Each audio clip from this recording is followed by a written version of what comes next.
Welcome, everyone. Today we'll be discussing project finance and how this type of financing can help develop large-scale manufacturing infrastructure. And at GFI, we talk quite a bit about the infrastructure gap facing SynBio companies. So we really hope this seminar will provide some insights into how we can overcome those challenges. Before we begin today, I do have a few housekeeping items that we'll go over quickly. First of all, for those that are unfamiliar with GFI, we are an international nonprofit organization, and we are developing the roadmap for sustainable, secure, and just protein supply. We identify the most effective solutions, we mobilize resources and talent, and we empower partners across the food system to make all proteins affordable, accessible, and delicious and tasty. Second of all, this seminar will be recorded, and we will post a copy of that recording to our YouTube channel. We will also email you all a copy of the recording in addition to a link to the slide deck. And you can also view our previous seminars on our YouTube channel. There's some great content there, so encourage you to check out some of our past seminars as well. Third, this seminar will include an audience Q&A during the last portion of the seminar. Just please ask your questions in the Q&A box rather than the chat. You're welcome to throw in questions throughout the seminar. We'll likely address them towards the end, but if you ask them in the Q&A box, that just really helps us keep track of them. And then finally, immediately following the seminar, we will be hosting a virtual networking session via Meetaway. We will drop a link in the chat, and that will take you to the registration page where you can register if you haven't already. Networking is for 30 minutes. You'll be matched with one-on-one conversations with folks from around the world. I've met some awesome people and really encourage you to join us there. And with that, let's dive into today's seminar. I am really pleased to welcome Brenton Alexander, who is the Chief Investment Officer at Synonym. And Synonym is a company that is accelerating the world's biological future by developing, financing, and building commercial-scale biomanufacturing facilities. Prior to joining Synonym, Brenton served in numerous executive roles at New Energy Risk, which is a leading technology performance insurer, where he oversaw the underwriting, structuring, and execution of every single deal that New Energy Risk closed. This represented over $2 billion in deployed insurance capital and $3 billion in total project capital. Prior to New Energy Risk, Brenton was an engineer for clients including Shell, Microsoft, BP, General Motors, and Columbia Sportswear. Brenton has seen over 1,000 different projects over his career. This gives him unparalleled perspective into the structures, risks, and opportunities that are attractive to project finance investors and the minimum requirements to attract capital. So welcome, Brenton. We are absolutely delighted to have you here. And I will now hand it over to you to dive into project finance. Great. Thank you very much, Audrey. I'm very excited to be here and appreciate the opportunity from GFI to present these slides. So let me get this going. Hopefully everyone can see my screen now, and I'll start walking through. So before we launch into discussion on capacity and financing biomanufacturing capacity, I want to give a quick introduction to Synonym and what we do and how we fit into this ecosystem.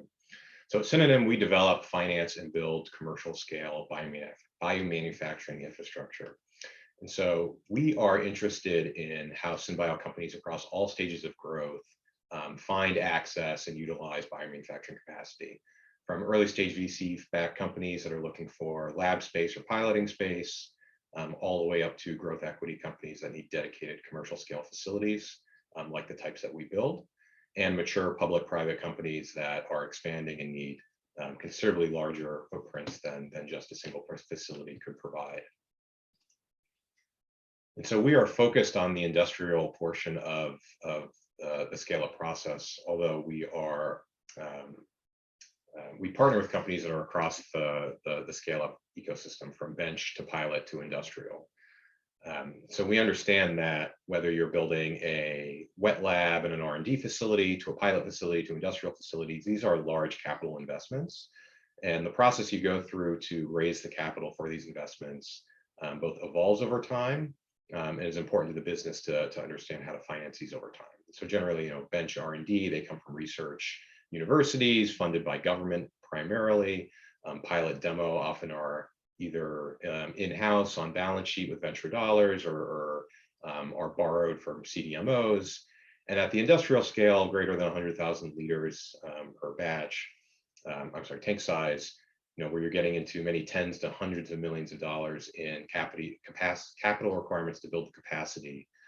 There's a really limited number of manufacturers in the world that have that capacity, and even a smaller number of those who are willing to do it under contract. And so that's where Synonym is focused on bridging the capacity gap. So for companies looking to build or utilize industrial scale capacity today, there's essentially two options, and Synonym provides a third. The first option is building their own facility, doing pure greenfield or brownfield project development and construction and raising hundreds of millions of dollars to do that, or working with a CMO or CDMO who already has capacity that they allow you to rent on a per batch or potentially annual line time basis. At Synonym, we're trying to give companies the benefit of a build-to-suit facility without the necessary capital requirement upfront to build that facility. So really trying to decouple the ownership of a facility from the use of a facility to help mature the space and drive costs down to the point where the industry can continue to grow and scale. So our process at Synonym starts with a feasibility assessment. We work with companies, whether they are looking for commercial scale capacity today or thinking about the commercial capacity needs maybe 5, 6, 7 years down the line as they continue to develop their strains and technology. We work with companies to do a feasibility assessment. And so for our customers, that's a business case evaluation, understanding both where they are today and where they expect to be in some period of time, both commercially and technically, and using our in-house engineers and our in-house market analytics to determine, what would the economics of the facility look like at various scales, in various geographies, what are the cost estimates for those facilities, what kind of unit economics would be needed to support a facility. And for customers that are at the point of then being ready today to access commercial scale capacity, we then work with these customers to develop, finance, and construct large-scale commercial facilities so that they can scale and hit the market need. So today in this conversation, we're going to focus on financing these large facilities. And so Audrey gave a bit of my background up front, but who am I? Why should you listen to me talking about financing? My kids sure don't listen to me, so why should you? So I'm Brenton Alexander, which PowerPoint thinks my name is spelled wrong. I'm Chief Investment Officer here at Synonym. My background, as previously mentioned, is technical. I have a PhD in thermochemistry and electrochemistry. Started my career as a deep research scientist focused on battery materials and thermochemical biofuel production. And early in my career, learned the hard way that good technology is completely necessary, but totally insufficient to actually scale and get steel in the ground. And unfortunately, the companies I was working at, and particularly in the startup ecosystem, there was not a lot of knowledge base around how to do project development and project finance for hard assets. And so I made a career pivot a number of years ago to focus on early commercial project development and deployment. And I did that primarily through an organization called New Energy Risk, where we used insurance capital to turn technology risks or unique risks in projects that traditional capital providers would not take. And we would turn those into an insurance risk for an insurance company, which basically meant a bankable credit risk for a capital provider. In my time at NER, we saw something like a project a day come into our door. So over 1,000 projects over my decade there. And that spanned multiple industries from traditional renewables to batteries to thermochemical biofuels, biogas. Projects were the good, the bad, the ugly. I would emphasize most of them were bad and ugly, which led me to developing many slides like these to help startups and folks familiar with the startup ecosystem understand all the steps necessary to get a project that would look bankable from a traditional capital source. So now my focus at Synonym is doing the same for the biomanufacturing space. So today we're going to talk a bit about the capacity gap. I don't think I'm going to be shocking anybody on this call by talking about that the lack of capacity to meet the future demand for biomanufactured products. So depending on whose numbers you use and trust, there's something like 1,000 times more microbial fermentation capacity that's required in the next 10 years to hit projected demand. And at 10 billion liters at a very, very aggressive cost target of something like $100 a liter for capital costs, we're talking about $1 trillion plus of investment that needs to come into this ecosystem over the next 10 years to build out the manufacturing capacity to support the growth projected by folks like PCG. And so at Synonym, we're focused on how do we grow that capacity base. But to understand how to grow it, we started with understanding what capacity does exist today, because there is 10 million liters of unreserved capacity globally today. And so one of the first things we did at Synonym was try to develop a digital database of global fermentation infrastructure in partnership with GFI, as well as Blue Horizon and the Material Innovation Initiative, to find the various facilities globally that provide reservable contract capacity today at various scales. And so our database today, which is freely available for anyone to use at capacitor.bio, lists over 100 facilities across 30 countries and 25 different technology sets, and has a set of tools for the user to be able to discover facilities by filtering and identifying different facilities, comparing facilities against each other to understand how facilities compare in terms of what types of technology sets and processes they support, and then being able to actually contact facilities directly to reach out and understand what their availability may be for various runs or technology sets themselves.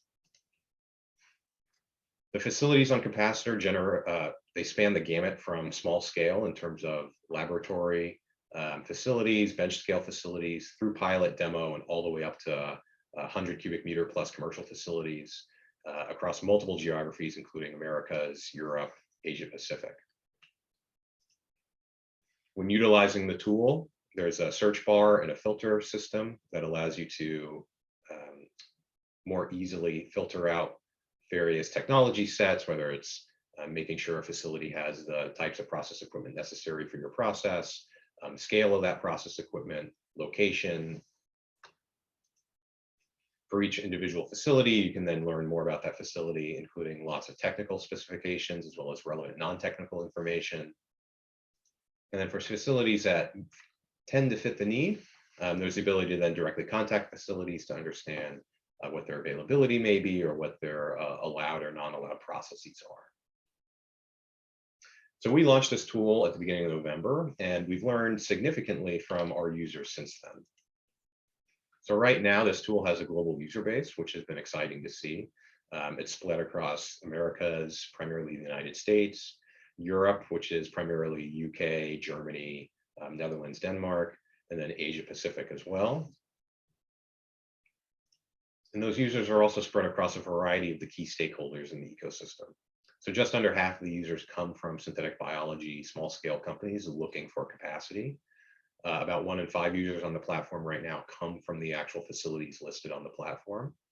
And then there's a number of users that come from big food, which would be potentially buying the products coming out of facilities, or governments looking to understand what the competitive landscape may be globally, investors, consultants, academia, and otherwise.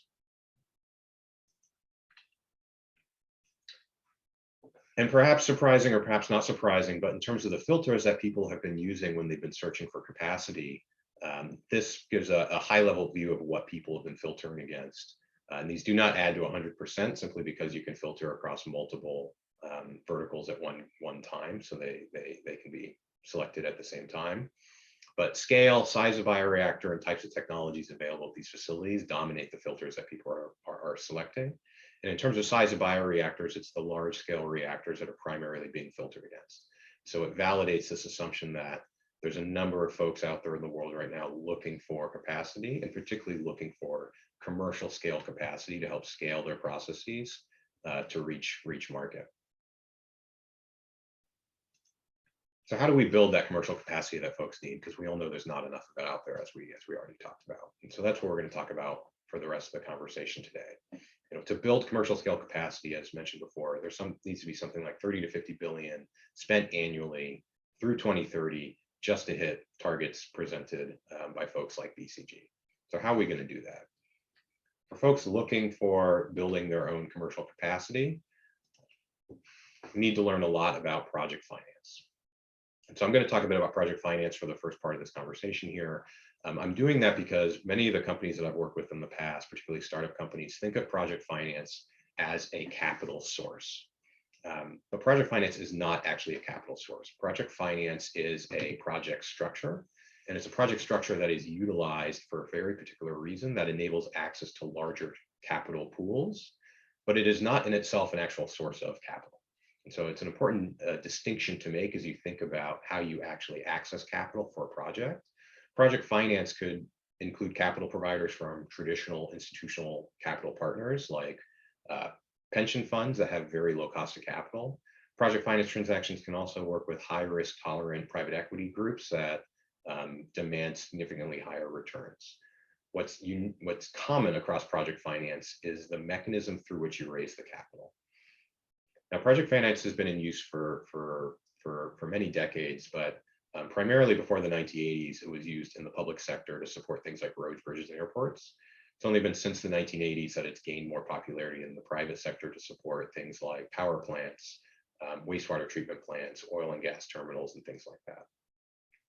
Project finance, it allows capital formation around a particular project independent of the credit quality of the sponsor or partner.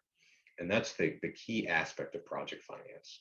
When you're raising funds for project finance transaction, you're bringing funds into the project itself.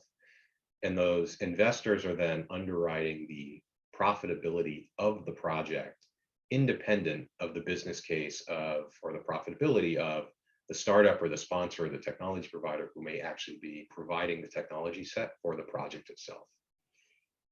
And so to do that, a project finance transaction is made up of an empty shell, special purpose vehicle company, an SPV, which is then set with a party of contracts that, when executed, create value.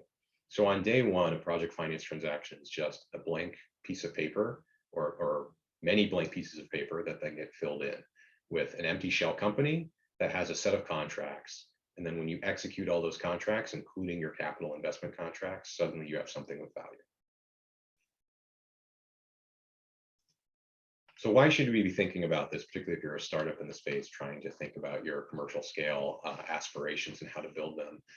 The reasoning is VC returns, venture capital is a poor match for durable assets. Now, when I gave presentations like this a few years ago, it was possible for companies to actually go out and raise venture capital to do project development and project finance. Nowadays that's even harder given the current macro environment. And it's hard because infrastructure assets, or the return profiles they generate, are not matched with the return profiles that a venture capital expects. So if you look to the right here, you can think of a venture capital having something like a 30% cost of capital on your balance sheet. That's a very hand-wavy number. By using project finance, you can bring in new pools of capital that aren't venture capitalists, that are potentially lower risk and therefore accept lower returns. And so a weighted cost of capital into your project and project finance transaction on the bottom right can be something like 14, 15% when you mix in equity at the project at a 20% return hurdle and then debt at a 10% interest rate. You get something like 15% total weighted cost of capital versus doing it on your balance sheet. You do this because investors are willing to give up upside. They're willing to take a lower return in exchange for protection from the downside. And this is a thing that sounds obvious to say, but for many startups that I've worked with in the past, they're used to pitching projects and their company to venture investors, where the pitch is very much focused on a vision, a total addressable market, a team. When you're pitching an investor that's looking to invest into a project or a very specific infrastructure asset, they want to get down to the nitty gritty to understand what is the actual P&L for that facility going to look like. And the global vision for how the company is going to disrupt the world is really secondary. They're investing in a project itself. And there's a different language and a different dichotomy that comes into talking to these investors that is often not fully understood by startup founders at the beginning of this process. So to be successful, you need to understand the risks that are inherent in a project and how you need to mitigate them to mitigate the downside. Those project investors are going to invest in, if they invested in 10 projects a year, they want at least 9 of them to be successful. And the 10th one, even if it's not successful, they would want it to return capital. That's a very different profile than venture capital, which is going to expect most of their investments to fail. And so for every single investment a project investor is going to make, they're going to spend a significant amount of time doing due diligence on all the various risks associated with the project. And I like to bucket them into 3 primary categories, which is my dumbed down engineering view of the world to make it easy for folks like myself to understand.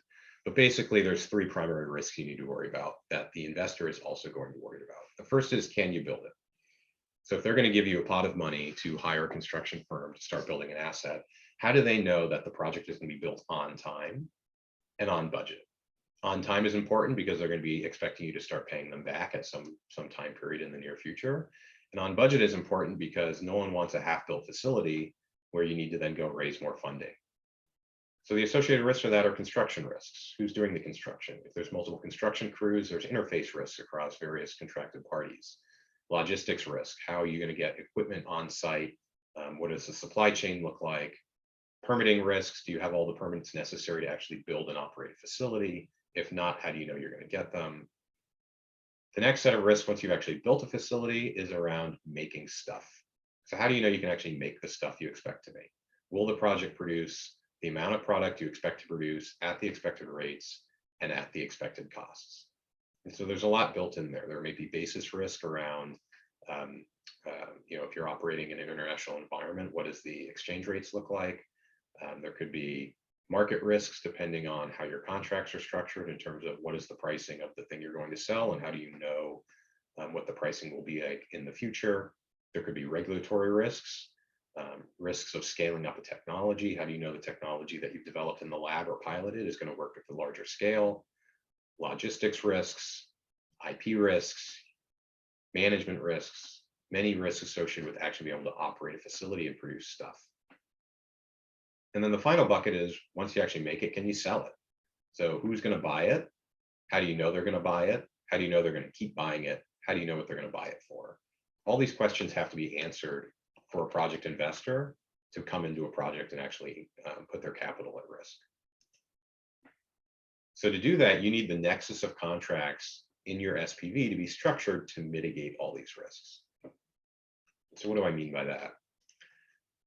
This example, but sort of scary looking diagram is meant to represent what a legal structure would look like for a special purpose vehicle as part of a project finance transaction.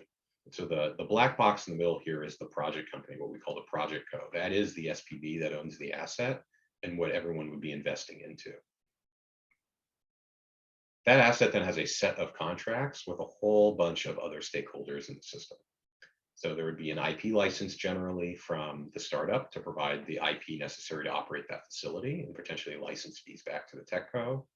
There'd be permits from the government. There'd be a contract primarily with a feedstock provider where feedstock would be provided at set terms, engineering, procurement, construction, who's going to do the EPC service, operations, who's providing the O&M, what are you paying for it, off-taker, et cetera, et cetera, et cetera. All these contracts need to be in place, and the structure of those contracts need to be structured such that the risks in the project are as mitigated as you can make them. And so for an off-taker, for example, how long is that contract? Obviously, the longer, the better. What are they going to buy it for? Fixed price is always better than a floating market price. I know I'm not saying anything that's wildly mind-blowing to anybody, but in terms of how these contracts are structured, it's important when you're getting into the contract negotiations with all these counterparties to understand that the risks that are being transferred in these contracts are important to how your investor is going to view the creditworthiness of the project itself.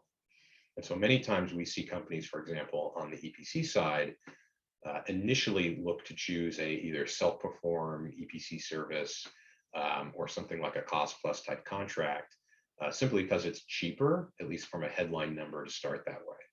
But from a risk view, that's a significantly higher risk for a project investor.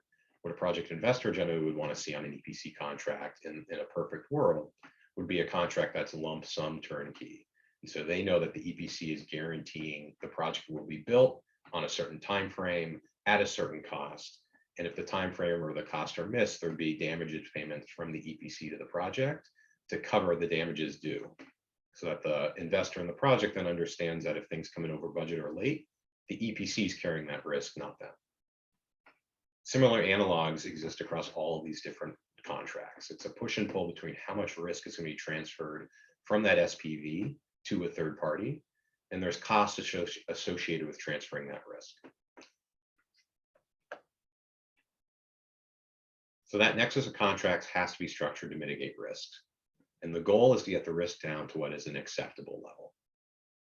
Now, the key here is to understand what is acceptable. Now, one note is past performance will provide further certainty. That isn't very helpful for first commercial projects, but it is important to understand that how much risk has to be shed through the contracts can go down over time. As multiple facilities get built and the model proves itself out, less risk necessarily needs to be transferred. And so this has happened in renewables, for example.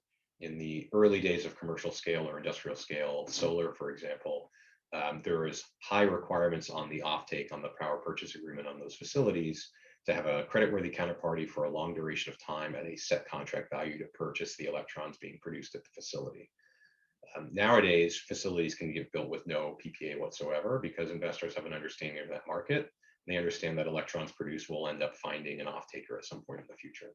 So as you build more and more facilities and as you scale, the amount of risk that can be owned by that SPV can actually go up because the financing entity's understanding of those risks will get better. And so their understanding of how much risk is there will go down. So the goal is to get the risk down to the acceptable level. And the sidebar here is understanding that your opinion on what is acceptable is irrelevant. The view is what the capital provider views as acceptable. And that, again, sounds obvious to say, but is a point of learning for many companies that we have worked with in the past. In venture pitching, there's a lot of storytelling and a lot of, again, building story around team and vision. In project finance transaction, building that story is definitely helpful. It is an emotional decision to make an investment into something. But at the end of the day, the contracts have to be there to demonstrate risk transfer. So it's their view of what's acceptable, not yours. So there are frameworks for understanding what does acceptable mean. And the framework I'm going to give a quick introduction here is based on credit ratings. So this is a quick introduction to credit ratings, which is, this is going to be based around sort of corporate bond finance. So it's not 100% applicable, but it provides a good analog to understand the process an investor would go through to invest in a project. And so a quick introduction to credit ratings. There's three primary credit rating firms, Moodys, S&P, and Fitch, and they provide these ratings from AAA all down to D that represent the credit worthiness of a potential investment opportunity. And they will rate things from project finance transactions to corporate bond deals to governments through this methodology, very similar to how in the United States folks have credit scores to demonstrate their likeliness to repay. Anything above this BBB level or Ba3 for Moody's is what's considered investment grade. And so providing some examples on the left here of where various companies sit in their current credit profile. So many of the big food companies are in this sort of BBB level. Nestle is in single A. The US government is AAA. Big insurance companies like the one I used to work for, AXA is AA. Large pharma companies are in that single A again. Once you get below BBB, you end up in what's called junk or non-investment grade. And this is where you find things like airlines, some smaller countries, Costa Rica, startups like WeWork are way down in what's called CCC, extremely speculative.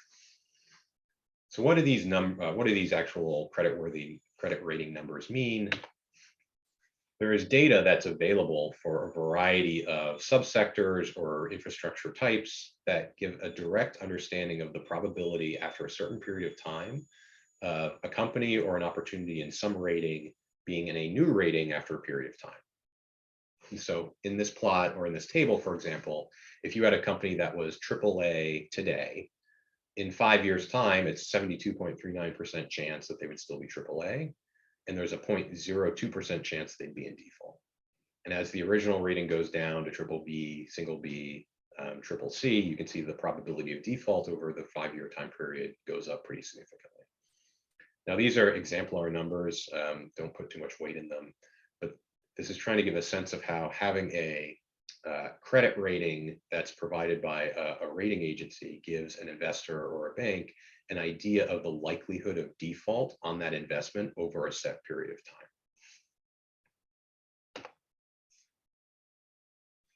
And so then those get turned directly into credit spreads. And so if you're going to then borrow from a bank on either a 1-year, 2-year, 5-year, 7-year, 10-year, 30-year basis, how much are you going to pay for debt? And that's essentially what's being shown here. And so that's what these credit spread tables come from.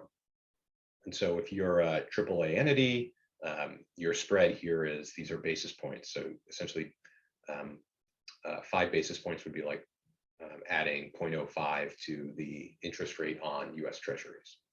So you can see if you're General Motors looking to take out a 5-year loan, if Treasury is at, let's say 5%, you're going to add 140 basis points. Your borrowing cost is going to be something like 6.4%. If you're WeWork down at triple C, you're going to be adding something like 7% to that number. So you're going to be borrowing more than 11%. So this gives a way, and again, the numbers in this table are exemplar, but these tables do exist. And this gives a way to understand, depending on what your credit rating is, how much is your cost of capital going to be for different tenors of debt capital. So showing that a bit on a plot, you can see on the x-axis is your 5-year default probability. So this comes directly from your credit rating. And on the y-axis here is your credit spread.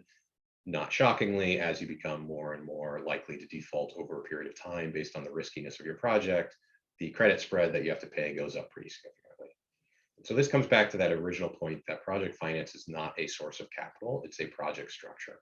And so whether you're going to go after debt at 6% or debt at 12%, what's important is that the capital provider you're going after and the credit spread that you're aiming for is well matched with the risks that are inherent in your project. And so that the view of likelihood of default is matched against the credit spread that you're asking for. And so if you have a project where the capital provider thinks you have a 10% chance of defaulting in that 5-year time frame, but you're trying to get a credit spread of 100 basis points, you're never going to succeed. Now, luckily, many of the credit agencies actually provide methodologies to understand how do you validate or determine what your likely risk profile looks like to an investor, so you don't have to try to make it up yourself. And so one I'm going to go over a quick introduction here is from Moodys. It's a generic project finance methodology they published in 2010, so it's a little out of date. There are newer ones that you can find. But they essentially broke projects into 4 risk categories. The long-term commercial viability and competitive position was 25% of their weighting. Cash flow predictability was 40% of the rating. Tech and operational risk was 20% of the rating. And exposure to event risk was 15% of the rating. And for each one of these factors, they provide 4 risk categories: low, low, medium, medium, high, and high. And then they provide a qualitative composite risks matrix to help you understand where you fit in the profile.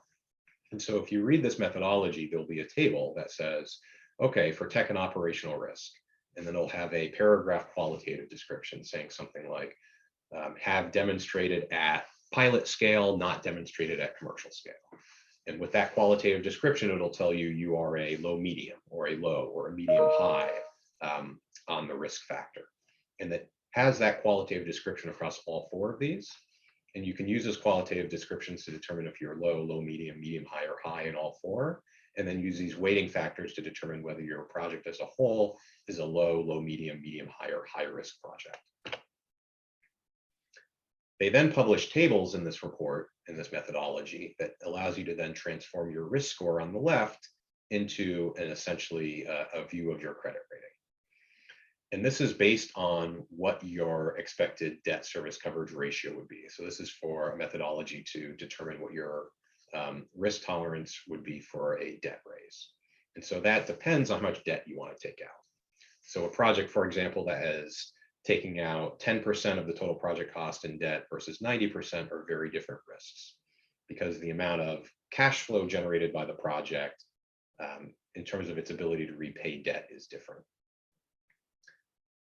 So to use this table, you need to look at your annual average debt service coverage ratio. And so a debt service coverage ratio, if you look in your financial model for the project you want to build, the idea is to determine how much free cash is generated by the project. So how much revenue is generated minus all the operating costs of that project. What's left over is cash flow that's available to pay debt service. And then you would divide that by the actual debt service. So if you had $100 left over every quarter to pay debt service and your debt service was 10, your debt service coverage ratio would be a 10x. So what you essentially do is you look at the risk score and then you'd go into your model and say, okay, in my model, I have a 3x coverage. I generate $100 of free cash flow and I want to raise debt such that my debt payment is $33 a quarter. So that means my coverage ratio is a 3x. With a medium high risk score at a 3x coverage, that equates to a risk score of a BAA. So then if you look at your credit spreads again for a BAA, you can then determine, okay, if I'm taking out 5-year risk, what is the price I need to pay for that debt? And does that match the assumption I have in your financial model?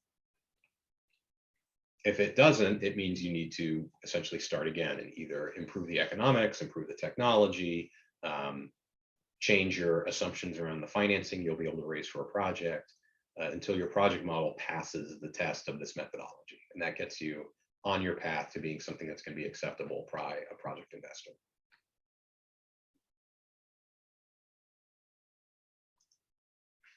Now, project development is the process of mitigating the risks and creating a project that is going to be financeable. I'm not going to get into a lot of detail on project development processes here, but do want to highlight, the project development process is generally long and it's more expensive than companies generally expect it to be.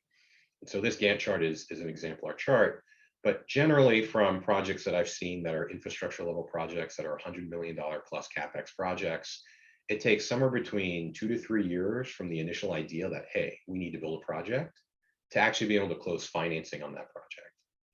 And commercial operations are then usually 2 years after that. So it can take 4 to 5 years from the day you think, I need to think about commercial scale facility, we should start developing that to actually be able to operate in that. And that long time horizon for startups that might be thinking, well, 3, 4, 5 years from now, we're going to need commercial scale production. That means you need to start thinking about this today if you're planning on building your own facility.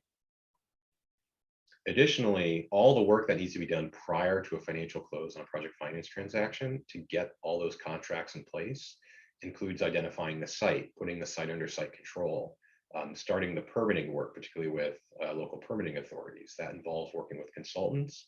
That involves making sure the engineering on the facility has advanced to a stage that's necessary to actually apply for permits. It requires the engineering to be advanced to a level that's necessary to attract the EPC contract with estimates of project costs. All those things together can add up to something between 2 to 5% of total CapEx.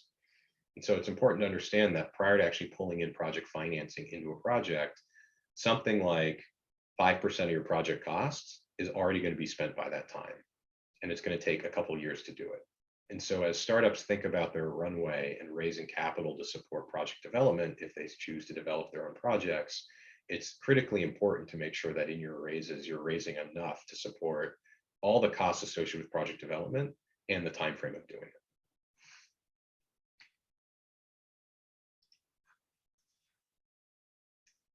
And so this process is hard. I talked earlier about how we've seen in my time at NER, roughly a project a day come through our door and something like 1,000 projects over my time at New Energy Risk. To give a sense of how many of those first commercial projects actually reach financial close, roughly half the projects that came into our door at NER didn't pass what would be considered a just basic preliminary feasibility review. Does this thing even pencil on the back of an envelope? And half of those wouldn't get through FEED or FEL2 level engineering, either because they didn't have the capital to do it or under deeper review, the numbers just didn't work. Out of those, you lose roughly a half again for not getting through investor diligence. And then, or I'm sorry, only half of them don't get to the end of the FL2 process. And then the ones that actually get to investor diligence, something like 1 in 5 of them actually reach a successful closing. And so for every deal that came through the door, only 2% of them actually reached successful closing because this process is so hard, so expensive, so arduous. and so difficult to pull off for early commercial projects to be able to mitigate all the risks necessary to attract capital. And so some of the common pitfalls that I have encountered in my career looking at projects such as these, the one I just harped on is the lack of understanding around time and budgets to develop. Millions have to be spent and years have to be spent before project finance investors will come into a project. That is critically important to understand if you're going to self-develop a project, to make sure you don't run out of time and money. The second key item that is often missed in these projects is particularly for your first commercial project, is not losing sight of the forest for the trees. The first project is to enable later projects. And so focus the first project on bankability and getting it done, not maximizing cash flow. And so this comes back to that nexus of contracts and the negotiation of risk. It costs more to transfer risk onto other counterparties. But the value of doing that is coming up with a project that is then more risk mitigated and then more attractive to an investor. And so it's perfectly reasonable to expect that for your first project, you're probably not going to make a lot of money on it. But the goal of that first project is to get it in the ground, prove that it works, build enterprise value at the top co, enable future projects, and enable scaling of the business. Focusing too much on maximizing cash flow from project number one often results in putting too much risk onto that project and then kills its bankability. In the biofuel space or in the carbon capture space, heavy reliance on market-based subsidies is often a problem, simply because these are subsidies that can disappear with the stroke of a pen. Tax equity has popped up more recently for a number of projects, just in terms of availability of tax equity in challenging macroeconomic environments. One key one is involving strategic equity. And so projects that have a strategic equity provider, whether it's the large CPG company that's going to be buying the product, if they're also going to invest some even moderately small amount of money in the project itself, having strategic equity into a project is a significant market signal to traditional investment counterparties that a project is more likely to succeed. Unrealistic expectations for first projects. So for your first project, anything that's above $400 million in CapEx is probably going to be pretty difficult. You need to walk before you can run. Trying to put too much debt on a project too early, again, need to walk before you can run. Same with scale up. Generally a investment agency is going to look at something that's more than a 10x scale up as having large technical risk. Whether that's true or not, that's how they're going to perceive it. And so trying to go from 250 milliliter scale up to 200,000 liters is going to be challenging without some steps in between. And finally, one of the big ones that we see that I have seen in the past is projects that have unrealistic expectations in their financial models for operating expenses and uptime over time. So, no project is going to have 99% uptime.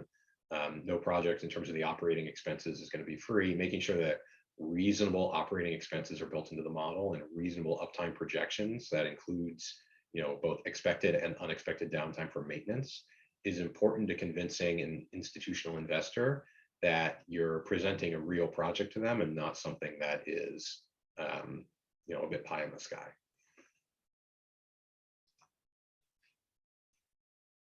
But basically, the biggest pitfall in it is the inexperience in project development and project finance, coupled with a healthy dose of believing your own BS. And this is kind of a hard one, because any successful project developer has to be someone who has a completely illogical belief in themselves. It's such a hard thing to do to develop projects that you have to have that belief in yourself. You have to believe your own BS, but you also need to have a check on that, because at the end of the day, as mentioned earlier, it doesn't matter what your view of the acceptance of the risk of a project is. It matters what your investor thinks. And if you aren't able to put yourself in the investor's shoes and challenge your own assumptions and understand how they're going to look at it, you're going to bring projects to market that are unfinanceable, and you're going to have trouble financing.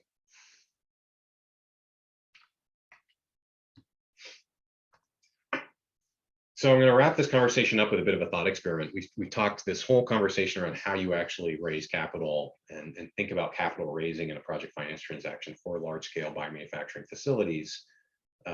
but want to put out a thought experiment here, which is something that motivates us at Synonym every day. So if you think about a company in the biospace, a company develops a bio-derived product, they develop a strain, company then needs to spend money and time, which means more money, doing bespoke project development engineering to then build themselves a commercial scale facility. Company needs to raise capital to do that. They need to wait 2 to 3 years to actually enter commercial production. That's essentially a process we're talking about in self-developed project finance for a bio-derived product. You can imagine if we did the same thing in the software world, a company develops a software product. If a company had to spend a bunch of money and time and more money to develop bespoke computer hardware and data centers and development and engineering, and then raise capital and wait 2 to 3 more years to switch on that data center and scale their application, that process is ridiculous. If you think about software, no company in the world in the software space would ever succeed if they develop a software product and then have to wait 3 to 5 years to reach market, because they have to build their data center first and have to do project development on that data center first.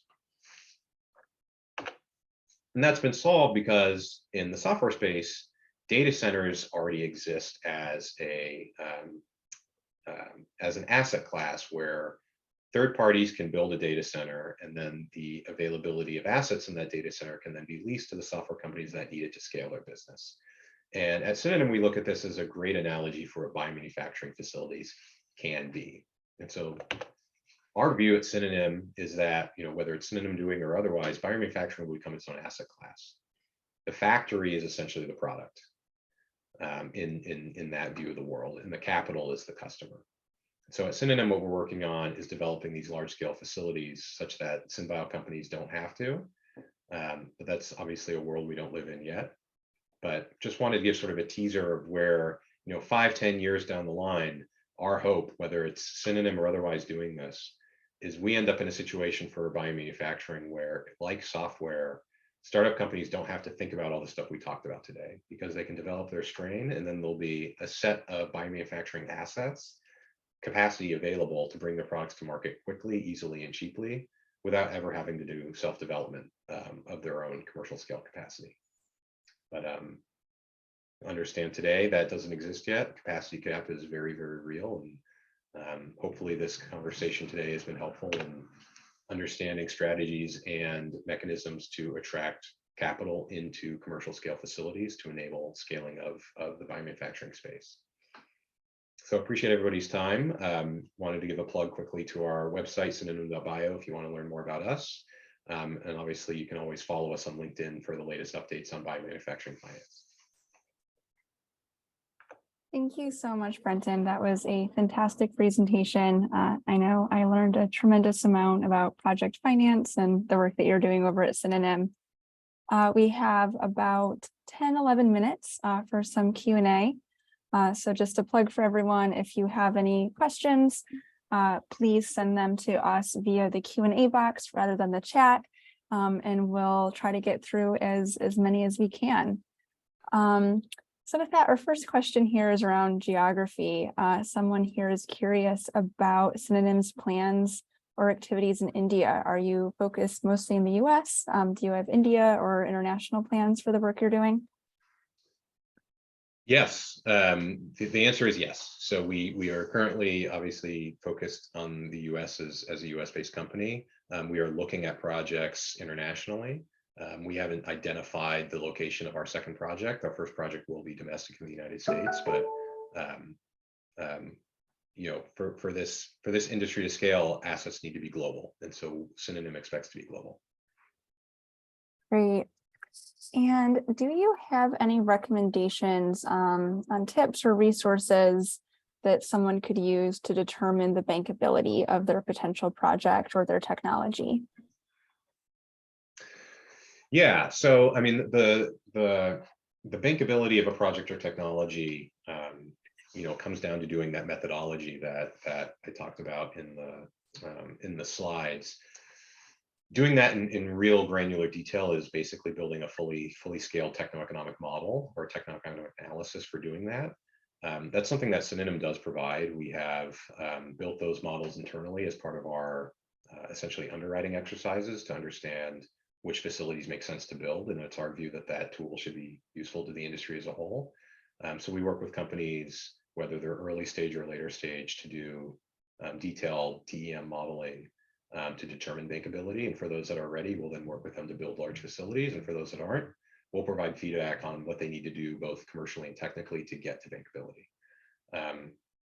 But yeah, it's really getting to the nitty gritty of understanding all those risks in a project and validating the market, validating the technology, and building out a fully featured economic analysis.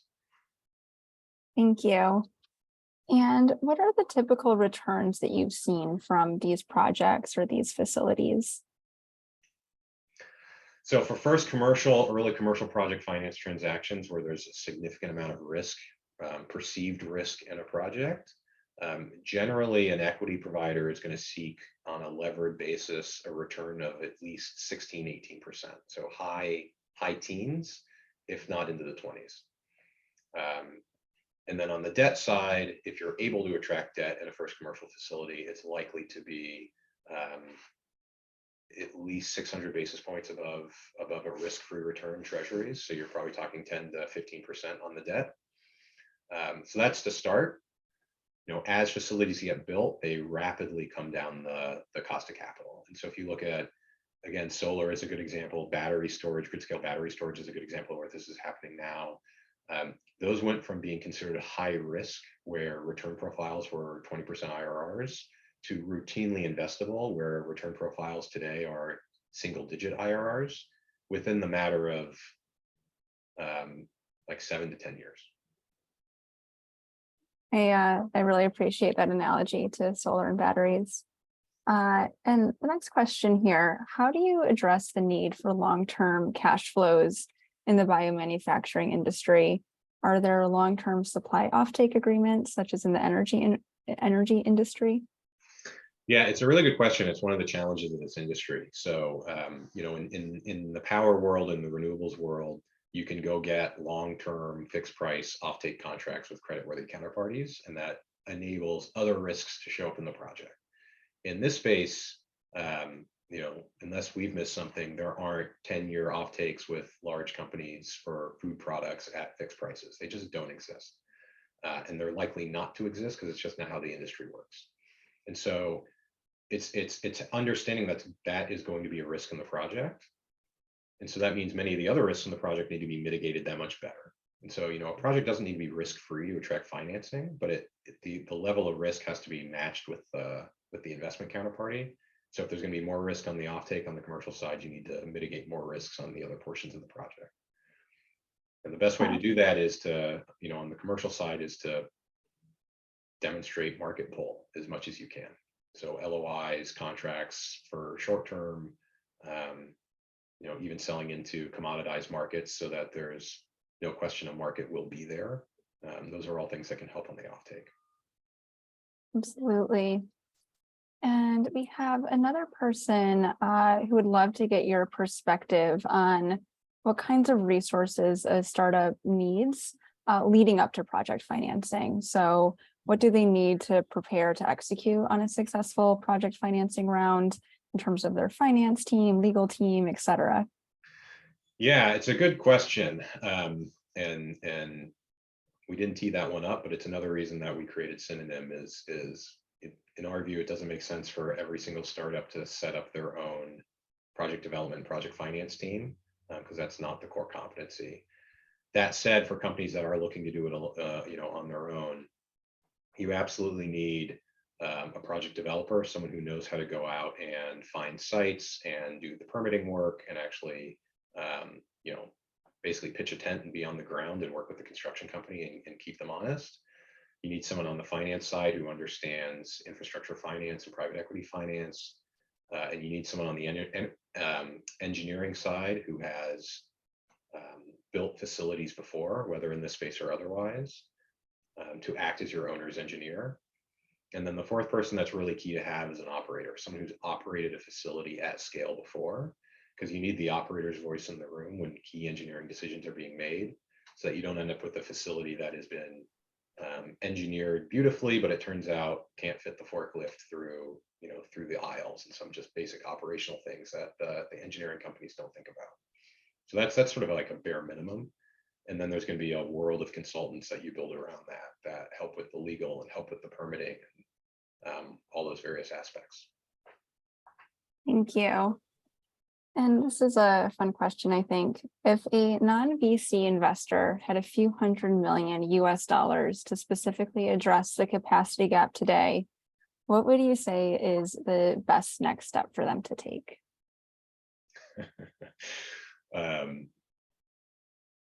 Well, I guess it depends on what their return profile looks like. There's an interesting analog in the carbon capture space with Breakthrough Energy. That's a group that has a couple $100 million that they're putting into addressing carbon capture. That entity, their return expectation is simply a return of capital. And so what they are doing is coming into projects and investing somewhere between, call it 10 to 25% of the total capital cost, only expecting a 0% IRR return. And that enables the rest of the capital stack to get a juiced return because they're essentially giving up return to enable the project to go. So if this was like slightly philanthropic money, doing something similar to that would be impactful. If it's someone that's expecting more of a private equity return, finding good projects that are important for driving the process forward would be the projects to look for. Thank you. And our next question here is asking how large companies in the biomanufacturing industry currently finance their facilities. Do they do this through corporate loans, project finance loans, something else? Any insights that you can provide here? Yeah, I mean, it's a mix, right? So there have been some facilities that have been built on balance sheet, which is expensive, but it's something that folks have done when it's been the only pathway. There have been more project finance like projects done, oftentimes with some government money that's coming in to help drive a project forward.